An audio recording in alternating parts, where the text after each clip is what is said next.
রান্নাবান্নাটা শেষ করে খাওয়া দাওয়া করেই কিন্তু সোজা চলে যাব বাড়িতে। বাড়িতে বলতে বাবার বাড়িতে। যেহেতু কালকে বিশ্বকর্মা পূজা, তো বিশ্বকর্মা পূজা উপলক্ষে এই যে সংযম করছি। আর যেহেতু বাড়ি চলে যাব সেই জন্য বেশি কিছু রান্নাবান্না করিনি, শুধুমাত্র ভাত আর পেঁপে সিদ্ধ। তো এইটুকুই রান্না করার প্ল্যান ছিল। ভেবেছিলাম যে ঘি দিয়ে পেঁপে সিদ্ধ এইটুকুই চলবে, কিন্তু হাজব্যান্ড বলল যে একটু মেষ্টা পাতা সিদ্ধ করে দিতে, কারণ ও তো ওটা খেতে অনেকটাই ভালোবাসে সেই জন্য। তো যাই হোক বন্ধুরা, কেমন আছো সবাই? আশা করছি সবাই ভালো আছো রাধা মাধবের কৃপায়। তো যেহেতু কালকে বিশ্বকর্মা পূজা, তো পূজা উপলক্ষে তো আমি 2-3 দিন আগেই যাওয়ার প্ল্যান ছিল, কিন্তু যেতে পারিনি। এই যে ছেলের এক্সাম চলছে সেই জন্য। তো তাই জন্য আজকে সন্ধ্যের সময় যাওয়ার প্ল্যান। তো যেহেতু সন্ধ্যের সময় যাব, তাই জন্য তো রান্নাবান্না করতেই হবে। আর যদি আগেই চলে যেতাম তাহলে তো আর রান্নাঘরে সমস্ত কিছু পরিষ্কার করতে হতো না। আর যেহেতু যাইনি সেই জন্য রান্নাঘরে সমস্ত কিছু পরিষ্কার করে নিয়েছি। আর আজকে রান্নার সেই মতো বেঝালও করিনি, কারণ যেহেতু চলে যাব শুধুমাত্র সিদ্ধ ভাতটাই করে নিয়েছি। সেই সাথে এই যে বললাম মেষ্টা পাতা সিদ্ধ করে নিয়েছিলাম, ব্যাস এইটুকুই। তো সমস্ত কাজবাজ শেষ করে নিয়েছি, তারপর রান্নাঘরের সমস্ত কিছু গুছানো তো ছিল। এখন কিন্তু এই সমস্ত কাজবাজ আমি বাইরে রেখে দেব, তারপর সমস্ত জিনিসপত্র গুছিয়ে তারপর যাব। কারণ আমি যখনই বাবার বাড়িতে যাই তখনই কিন্তু এই জিনিসপত্রগুলো গুছিয়ে রেখে তারপরেই যাই, যেহেতু ইঁদুরে একটু যন্ত্রণা করে সেই জন্য। আর এদিকে দেখো সন্ধ্যের সময় এই যে সোজা চলে আসলাম বাবার বাড়িতে। আর এদিকে দেখো কত সুন্দর করে লাইটিং করেছে। তো আসা মাত্রই কিন্তু আমি যখনই বাড়িতে ঢুকলাম, তখনই ঢোকার আগ মুহূর্তটা তোমাদের সাথে একটু শেয়ার করছিলাম। তো এই বৎসরই কিন্তু বিশ্বকর্মা পূজাটা একটু বড় করে করছে। অন্যান্য বছর বিশ্বকর্মা পূজা হয় কিন্তু একটু ছোটো করেই করে, যেহেতু মনসা পূজাও করা হয় সেই জন্য বিশ্বকর্মা পূজাটা আর এতটা বড় করে করা হয় না। কিন্তু এই বছর একটু বড় করে করার প্ল্যান, তাই জন্য ডেকোরেটার্স এনে সুন্দর করে কিন্তু ডেকোরেটার্স দিয়ে বাড়িঘরটা সাজানো হয়েছে। তো যদি ছেলের এক্সাম না থাকতো তাহলে কিন্তু আমি 2-3 দিন আগেই চলে আসতাম, যেহেতু ছেলের এক্সাম ছিল সেই জন্য আর আসতে পারিনি। এই যে আজকে আসলাম সন্ধ্যের সময় পুজোর আগের দিন। আর কালকে আবার পুজো শেষ হলে রাতে চলে যাব, কারণ পরের দিন আবার ছেলের একটা এক্সাম আছে সেই জন্য একটু ভালো করে আনন্দটাও করতে পারলাম না। এখন বাজে প্রায় রাত 8টা। তো 8টার সময়ও কিন্তু আমাদের ঠাকুর আসেনি এখনও। তো প্রথমে বলেছিল যে রাতেই ঠাকুর নিয়ে আসবে, কিন্তু রাতে আর শেষ অবধি ঠাকুর বিশ্বকর্মা বাবা আসলো না। এই যে পরের দিন সকালবেলায় কিন্তু বিশ্বকর্মা বাবাকে নিয়ে আসা হলো। এদিকে ছেলে বসে আছে আর সেই সাথে বসে আছে পিসু। তো পিসুও বসে বসে মোবাইল দেখছিল। তো আর এইদিকে দেখো সবাই রাতে খাওয়া দাওয়া হচ্ছে। সংযমের যেহেতু আয়োজন করা হয়েছে তাই জন্য পাড়ার প্রতিবেশী কয়েকজন জেঠিমণি তারাও কিন্তু নিমন্ত্রিত ছিল। তো সবাই মিলে মা জেঠিমণি তারা বসেছে। আর আগে অনেকজন খাওয়া দাওয়া হয়ে গেছে, আমাদেরও হয়ে গেছে। আর এই যে আমার ছোট পিসি, আর এই যে আমার আরেকজন পিসি। তো এই পিসিটা হচ্ছে বাড়ির সাথেরই। তো সবাই বলছিল সবাইকে তোলা হচ্ছে, আমাকে তো তোলা হচ্ছে না ক্যামেরাতে। তো সেই জন্য পিসিকে একটু দেখিয়ে দিলাম। আর সেই সাথে তোমরা পিসিকে অবশ্যই অনেকে চিনতে পারো, কারণ আমার বোনের ভিডিওতে অনেকেই কিন্তু এই পিসিকে দেখে থাকতে পারো। তো যাই হোক, এদিকে দেখো রাতের কাজ বাজ চলছে, কাকিমুনি বাসন কোসন নিয়ে বের হচ্ছে, কারণ সবাই কিন্তু কাজ করছে কিন্তু আমি এখনও অবধি কোনো কাজে লাগিনি, কারণ এইমাত্র আসলাম, এসে চা খেয়ে নিয়েছি, ভাত টাত খাওয়া হয়ে গেছে, কিন্তু কোনো কাজকর্ম করা হয়নি। তো আমি পরের দিন থেকে কাজকর্ম শুরু করব, আজকে কোনো কাজকর্ম করলাম না। আর এদিকে দেখো বাবাও বসে বসে মোবাইল দেখছে। আর বাইরে এদিকে বক্স আনা হয়েছে, সেগুলো তারা ফিটিংস করছে। তো তারপর রাতে খাওয়া দাওয়া করার পর সবাই ঘুমিয়ে পড়লাম। আর আবার এই যে ভোর 3:30, এখন বাজে ভোর 3:30। 3:30টার সময় আবার উঠে পড়লাম আমি আর লক্ষ্মী পিসি, কারণ ফুল তুলতে যেতে হবে। তো এই যে 3:30টার সময় বের হয়ে গেলাম, কারণ ফুল পাওয়া যাবে না সেই জন্য। আর একটা সাথে ব্যাগ নিয়ে চলে গেলাম ফুল তোলার জন্য। কিন্তু কি হয়েছে বলো তো, দুঃখের বিষয়, আমরা যাওয়ার আগেই কিন্তু অনেকেই কিন্তু ফুল তুলে নিয়েছে, তাই জন্য কোনো ফুল পাইনি। এই যে খুঁজে খাজে কিছু কয়েকটা টুকিয়ে ফুল নিয়েছি, তো বেশি ফুল পাইনি। তো সবাই ফুল তুলে নিয়েছে, আমরা 3:30টার সময় বের হয়ে কিন্তু কোনো ফুল পাইনি। তো এই যে অনেক সময় ধরে কিন্তু অনেক গাছে গাছে 1-2 করে ছিল, সেগুলোকে তুলে নিয়েছি। আর পিসির সাথে বেরিয়েছি, একটু ভয়ও করছিল, রাত্র 3:30 বাজে। তো তারপর কিছু ফুল তুলে নিয়েছি সব গাছ থেকে। আর এদিকে ভাবলাম যে সাদা ফুলগুলোকে তুলে নিই, কারণ অনেক ফুল কম পেয়েছি, সেই সাথে সবাই তো তুলে নিয়েছে, এখন আর ফুল কোথা থেকে পাবো। তো সেই জন্য পিসিকে বললাম, পিসি আমাদের বাড়ির গাছের এই সাদা ফুলগুলোকেই তুলে নিই, তাহলে কিছুটা ফুল হবে, কারণ সবাই ফুল তুলে নিয়েছে। তো এত তাড়াতাড়ি উঠেও কিন্তু কোনো ফুল পাইনি। এদিকে কিন্তু এখন বাজে প্রায় 4টা, কারণ আধ ঘন্টা হয়ে গেছে আমরা পেরিয়েছি। তো 4টার সময় আবার বাড়িতে গেলাম, গিয়ে কিন্তু আবার একটু শুয়ে পড়লাম।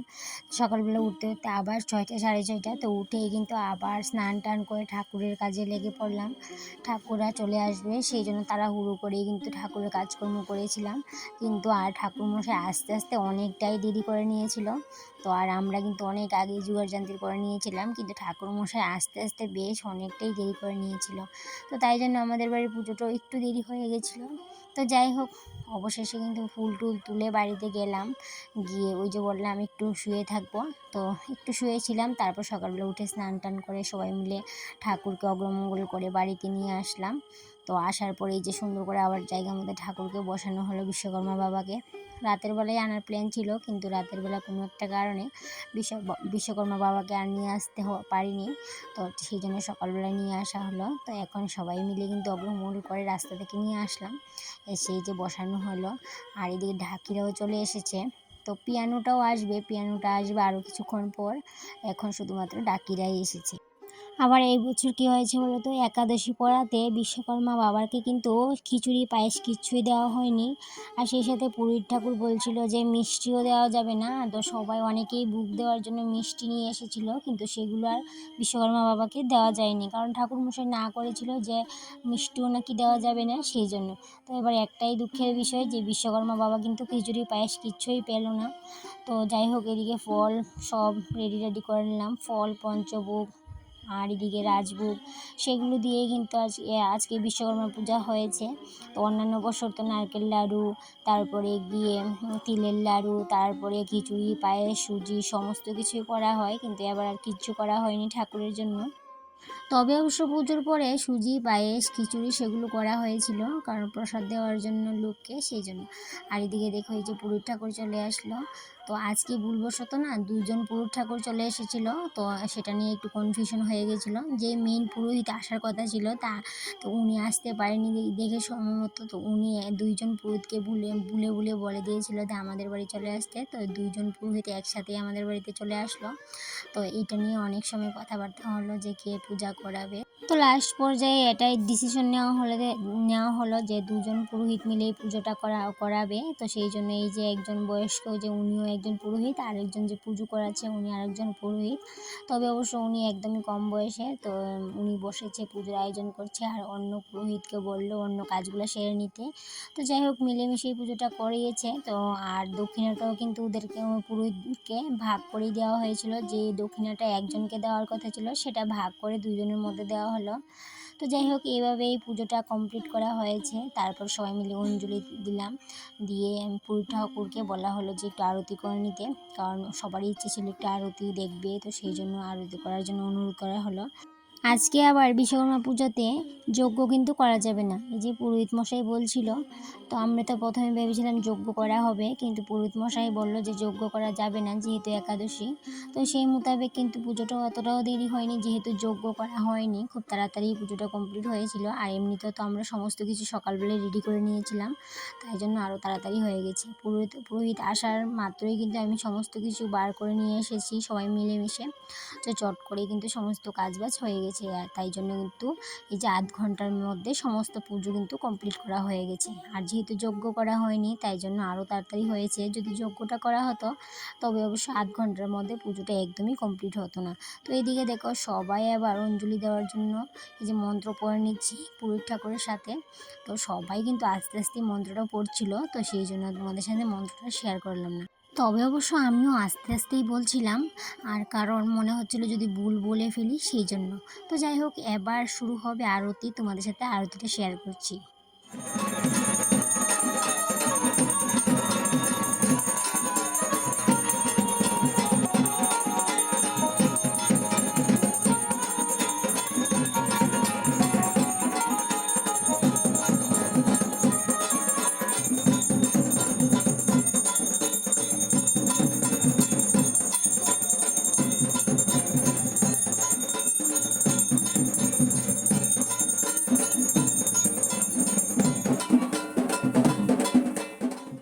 সারা দিনটা ভালোই কেটেছিল, কিন্তু সন্ধ্যের পর এত মাথা যন্ত্রণা শুরু হয়েছে, সেই জন্য যখনই তারা সবাই মিলে আরতি করেছিল সেই মুহূর্তটা আর তোমাদের সাথে শেয়ার করতে পারিনি। সন্ধ্যের সময় কিন্তু খুব সুন্দর আরতি হয়েছিল, সেটা তোমাদের সাথে শেয়ার করতে পারিনি। বোনও এসেছিল, বোনও কিন্তু খুব সুন্দর করে সবার সাথে আরতি করেছিল, তো সেটা তোমাদের সাথে শেয়ার করতে পারিনি। এই যে বললাম মাথা যন্ত্রণা প্রচণ্ড হচ্ছিল, সেই জন্য ঘরে কিন্তু অনেক সময় শুয়েছিলাম। তারপর এই যে 9টা-10টার সময় কিন্তু আমি বাড়ি চলে গেছিলাম, যেহেতু ছেলের পরের দিনে এক্সাম আছে সেই জন্য।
তো যখন মাথা যন্ত্রণাটা একটু কমেছে, এই যে উঠে আসলাম, এসে কয়েকজন এসেছে, তাদেরকে প্রসাদ দিচ্ছিলাম। এতক্ষণ তো সবাই মিলে দিয়েছে, হাজব্যান্ড ছিল, বোনের বর ছিল, ভাই ছিল, তো ওরা মিলেমিশে সবাই মিলে দিয়েছে। তো পাড়ারও কিছু ভাই ছিল, ওরাও মিলেমিশে দিয়েছে। তো এখন দু একজন আসছে, ওদেরকে দিচ্ছিলাম, আর কাকিমুনি তারা ছিল, ওরাও কিন্তু দিয়েছে। আজকে না প্রচুর প্রচুর বৃষ্টি হয়েছে বিশ্বকর্মা পূজার দিন, কিন্তু আমরা অতটাও টের পাইনি, যেহেতু বাড়িতে স্ক্রিন টাঙানো, উপরে টিনের ছাবড়া আছে, সেই জন্য বুঝতে পারিনি, কিন্তু প্রচুর বৃষ্টি হয়েছিল। তো যাই হোক, বৃষ্টি হওয়ার কারণে সব লোকজন কিন্তু আসতে পারেনি, না হলে কিন্তু অনেক লোকজন আরও আসতো। তো তারপরেও পুজোটা কিন্তু খুব সুন্দরভাবেই কিন্তু হয়েছে। আর রাতে তো চলে গেছিলাম, পরের দিন আবার আস্তে আস্তে অনেকটাই দেরি করে ফেলেছিলাম। তো পরের দিন তো দশমী ছিল, কিন্তু সকাল থেকে থাকতে পারিনি, যেহেতু ছেলের এক্সাম ছিল, তাই জন্য রাতেই চলে গিয়েছিলাম। তো ছেলে যখন বাড়িতে এসেছে এক্সাম দিয়ে, তখন ছেলেকে নিয়ে একবারে আসলাম। তো আস্তে আস্তে ওই বিকেল 5টা। তো তারপরে পরের দিনের ব্লগটা তোমাদের সাথে পরের দিন আরেকটা যখন ব্লগ শেয়ার করবো, সেই ব্লগে সমস্তটাই থাকবে। তো আজকের ব্লগটা তাহলে এই পর্যন্তই থাক, আবারও দেখা হবে তোমাদের সাথে পরবর্তী কোনো একটা ব্লগে। ততক্ষণে তোমরা ভালো থেকো, সুস্থ থেকো। টাটা।